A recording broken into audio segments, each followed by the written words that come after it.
Hey everybody, welcome back. This is HD, and today is Monday afternoon and time for another HD Daily Ladder Show, and it is going to be a Zerg versus Zerg matchup, which is one of the most peculiar matchups in all of StarCraft 2, one that makes me throw my head against the wall. I've actually got a lot of bruises and scars from continually bashing my head, and some stains on the wall as well. This is a very, very strange matchup, as are all mirror matchups in StarCraft 2.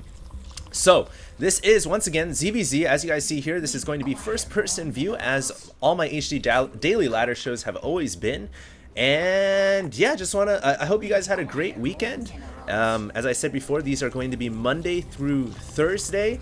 I think I'm going to take the Friday off, and I'm going to try to, of course, keep casting pro games as well. I'll be able to mix those in from time to time, and probably do half and half of each. So next up, I think I'm going to be doing a Terran daily ladder show, because I did promise that I was going to do Terrans and Protoss as well. I've been practicing a little bit with Terrans. Yesterday I was actually playing a TVT, and that didn't exactly go the way as planned, so I'm still working my way up there. I think my TVT and all my other off matchups are probably around high platinum, low diamond. So yeah, this is going to be a Zerg versus Zerg, and the reason why this matchup is so interesting, I've said this many times before, it's kind of like a rock paper scissors matchup. A glorified rock paper scissors. Opening up with the best build will almost certainly grant you an advantage at a high level when you're playing at a high level that it's really hard to lose with. If, say, for example, you go with a 14 hatch and your opponent goes with a 14 pool, you're almost guaranteed to win unless you really, really mess up somehow. Or if you go for a 14 hatch and your opponent goes for 14 gas, 14 pool, all in Zerglings, that can be very difficult to defend depending on the map. This map, difficult to defend if your opponent tries to all in Speedling you. So, not the best idea. Even though we're cross positions, I don't think it's the best idea to really go for a 14 hatch, so I am going to 14 pool. And it's always smart to send your drone out right away in ZVZ. Not right on your 6th drone, but around your 8th or 9th drone. You really want to get a scout off, because there's this one build in ZVZ that is just soul crushing. It is the 6th pool, pool all your drones, pool all 6 Zerglings, and build 2 spine crawlers on your opponent's creep. It's almost darn near impossible to defeat, even if you go 14 pool. You almost have to go like a 12 pool to hold it off. So a lot of times in ZVZ, I like to build a spine crawler in my opponent's main. The reason for this is you can cancel the spine crawler, but what I like to do this for is because it forces your opponent to pull a couple of drones off the line. So as you guys can see, he's pulling 2 drones off. That's mining time lost, and of course I can cancel the spine crawler, recuperate I think 75% of my minerals. So in the long run, I think it's worth it. Maybe not. I could be wrong about that. And the nice thing is sometimes you can actually tuck that spine crawler all the way at the edge of the creep, and if your opponent doesn't have an overlord or a building there, they can't actually see it. So it can be pretty devastating early on, but most good Zergs will catch it. So, as you guys can see, I'm going to get my drone out of there, canceled the spine crawler, and I do immediately switch over to a Roach Warren right after the spawning pool. Roaches are really the staple unit in Zerg versus Zerg. And there's a couple of, I would have to say there's a couple of ways to play ZVZ. There's the good old Ling Muta style, or I should say Ling Baneling in the beginning, into Mutalisks. I don't think that's the best style of ZVZ, especially at the high level. I think that Roaches are definitely the go-to unit in Zerg versus Zerg, and there's 2 ways to play Roaches. You can either play Roach Infestor, or you can play Roach Hydra and try to get upgrades. So basically you can either use your gas for Infestors, or you can use your gas for upgrades and Hydras. I like to go with Roach Hydra with upgrades. I like the brute force strategy. I'm not a big fan of Infestor play. I think Roach Infestor is great against Ling Baneling Muta, but if you're playing against another player who's going mass Roaches, I think the best way is Roach Hydra. So, in ZVZ, also another important thing is making sure you have a good scout off. So I see my opponent now has switched over to Roaches. I see the Roaches on his ramp, and as soon as I saw those Roaches, I knew time to fast expand. Why? Because as soon as you see Roaches, you know your opponent's not pumping mass Speedling, so you can go for a fast expo, and you can be considerably safe. And the nice thing in ZVZ is, unlike other matchups, you can actually keep your Overlord around the opponent's base, as long as you're not next to any queens. So you can, as long as you're away from the creep, the queens won't be able to take out your overlords, and you can see your opponent's troop movement, so you can leave overlords on the ramp. So I'm also going to attack here. The reason why I'm attacking is to try to keep my opponent defensive. This is one of the key things in StarCraft 2, attacking while you're expanding, just to make my opponent feel scared, just to keep my opponent in the base so I can get my natural expansion up. Now, that wasn't exactly the best trade. I actually lost, I think I lost like 2 roaches for 1 roach and a Zergling, so not the best trade there, but nonetheless, I was able to attack. I kept my opponent on the back foot, and as always, keeping my overlords around my opponent's base. If you guys see on the mini-map, I've got overlords all around his base. I'm actually going to move 1 overlord over to his ramp so I can see how many troops he has when he decides to move out. And then I'll be able, when I see him moving out and how many units he has, I'll be able to stop drone production and start producing my own roaches. So as you guys can see, also getting my lair out, just like any other matchup, you always want to get a lot of good upgrades. You want to get your technology up. Eventually you want to get that roach speed. You want to start to get carapace and missile attacks if you're going roach hydra like I am. And that's pretty much the basic gist of opening Zerg vs. Zerg. You gotta hold off any kind of cheesy Zerg play like 6-pull, all-in speedlings, and once you get your hatchery down, this is the most important factor of all. Once you get your natural expansion down, if you get it ahead of your opponent, you are way, way, way ahead.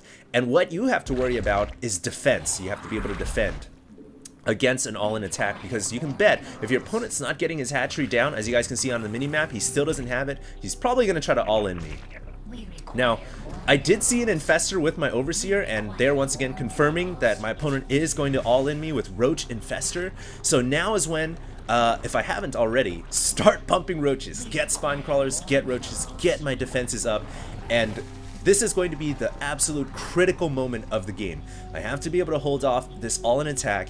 And the strategy with Shiny Lizard lagging there, the strategy with Roach Infestor, their strategy is going to try to fungal growth and whittle down your units and force you into an unfavorable position where you don't have a concave over his forces. So here we go, 1 good fungal growth from my opponent. That's going to take off about 36 life from my roaches. He's also going to pop off my spine crawler, so things are looking pretty bad here. But with my queen, I'm going to use a transfuse. I don't have the best concave right here. Luckily, my opponent didn't have any more infestors. And so if you never have a good concave, the best thing to do is push forward and then attack once again. That's going to allow all your roaches in the back to get attacks off. So with the help of my spine crawler there, I was able to hold off my opponent's attack. You can see he's also getting his hatchery now down at his natural. So he's not completely all-inning me. He is, in fact, falling back to a back strategy of getting his hatchery. So I know it's not a complete all-in, but if we look on the mini-map, we can see that he's still pumping forces. So it looks like he's not going to drone up yet. I'm still going to have to defend yet another attack. So all my production right now, guys, is just pure roaches. I'm even pulling drones off gas to try to get as much minerals as I can. Every little bit really does help. So yeah, just right now just getting as many roaches as I can. I can see that he's only got like 1 or 2 drones at his natural. So I know this is once again another mass attack. He gets a good fungal growth on me, and I realize, you know, I'm gonna need to get Burrow to regenerate my roaches. When you're dealing with fungal growth, one of the best things you can do is just burrow your roaches after their fungal growth, and they regenerate all that health in about 5 or so seconds. So I do have Burrow researching right now in one of my hatcheries. I'm also about to get my carapace and my missile weapons, and it looks like my opponent for now has decided to fall back. So I'm gonna just I realize right now that now's a good time to just pump mass drones. It's really, Zerg versus Zerg is kind of like a seesaw battle. Who has more drones at a certain point, who's got more attacking units, and it's a balancing act. So if you see your opponent pulling back all of his forces, and this actually applies to all matchups, Terrans and Protoss and Zergs. If you see your opponent pulling back his whole army, he just got his natural up. I have a scout over his natural expansion. I can see that he's got saturation coming now on his natural, as you guys can see right here. And I'm even bringing in a changeling. Now's the time to drone up. So it's time to, you don't want to fall behind an economy.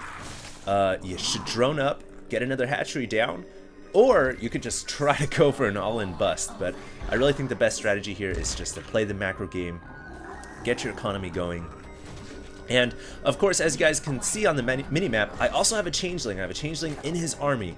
So this also provides me with additional vision and knowledge of when my opponent decides to move out, when he decides to attack. And of course, his army composition, how many units he's got, how many infestors. All this thing really adds up and it helps me play a better game. Scouting obviously is absolutely key. So it looks like at this point, just working on my creep spread.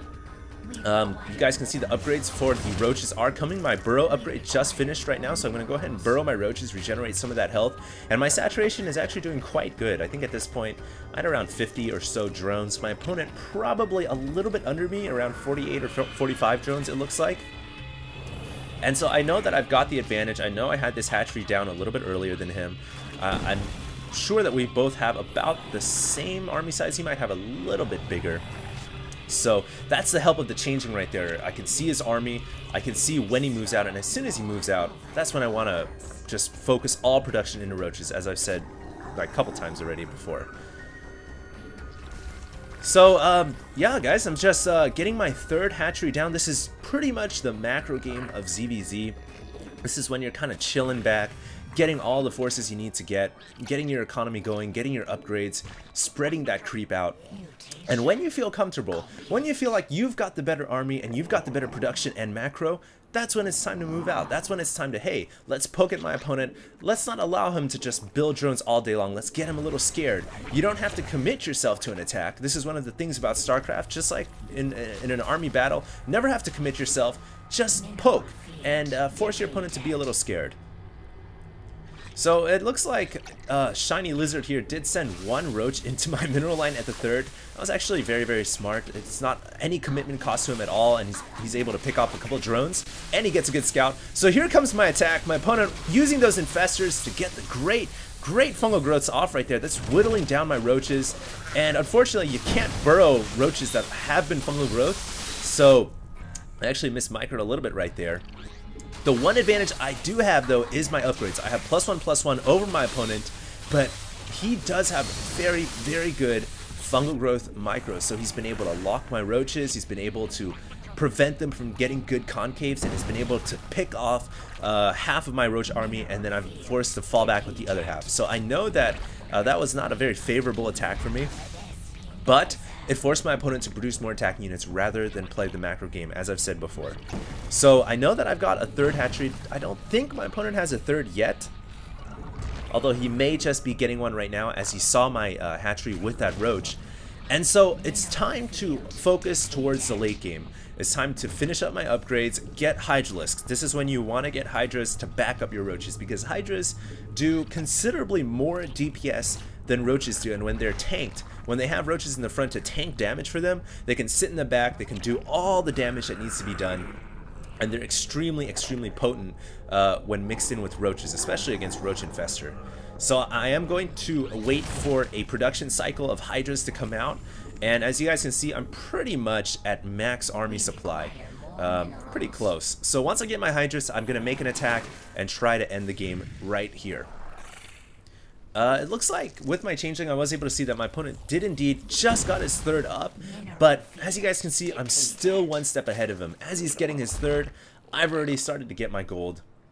So I'm always one step ahead of my opponent in terms of macro, and that really started when I got the early hatchery over my opponent. That's the crucial timing in ZVZ. When you get your natural, you don't want to get your natural after your opponent.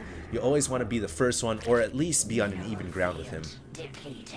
So it looks like it's time to move out. My opponent also thinking the same thing, gonna actually hit my gold expo. So that's gonna force the cancel. I'm actually deciding to fall back here because my opponent is so close on my territory. I don't want him to hit my third. And it looks like he's maneuvering towards my third. So of course, going back to base, spawning larva. I'm gonna need that larva.